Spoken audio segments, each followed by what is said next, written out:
എന്താ രാഘവൻ നായരെ? ഷർട്ടിടി എന്താ ഷർട്ടിടി എന്താന്ന്? ഇപ്പൊ പോണം. എങ്ങോട്ട്? രാവിലെ തന്നെ പത്രം കിട്ടിയപ്പോ ഞാൻ വായിച്ചു. അത് ഓടി വന്നാനിതാ ഇതിനുള്ളിലൊന്ന് നോക്കി നോക്കി. ആനയെ കൊടുക്കാനുണ്ടെന്നുള്ള പരിചയം കിട്ടിയ ഉടനെ ഇതേക്ക് ഓടി പോന്നാണ് ഞാൻ.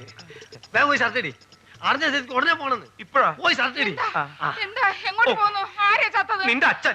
അയ്യോ രാഘവൻ നായരെ, ഒന്നും പറഞ്ഞില്ല നേരല്ല. ഷർട്ട് നോക്കി കയ്യിൽ ഗൗരവം മനസ്സിലാവില്ല. ഞാനും വരുന്നു ആ കാശ് വലിയ മുഴുവൻ അവിടെ കൊണ്ട് ചെലവാക്കും. പറ്റില്ല, ഞാനും വരുന്നു. നീ ആരുടെ കാര്യം പറയണേ? അച്ഛന്റെ ശവം കാണണം.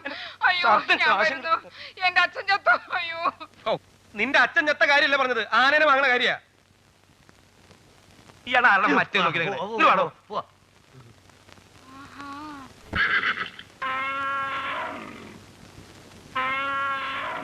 പറഞ്ഞ പകിട്ടൊന്നും ഞാനക്കില്ല. പക്ഷെ ഞങ്ങൾ ആദ്യമായിട്ട് ഒരു കച്ചവടത്തിന് വന്ന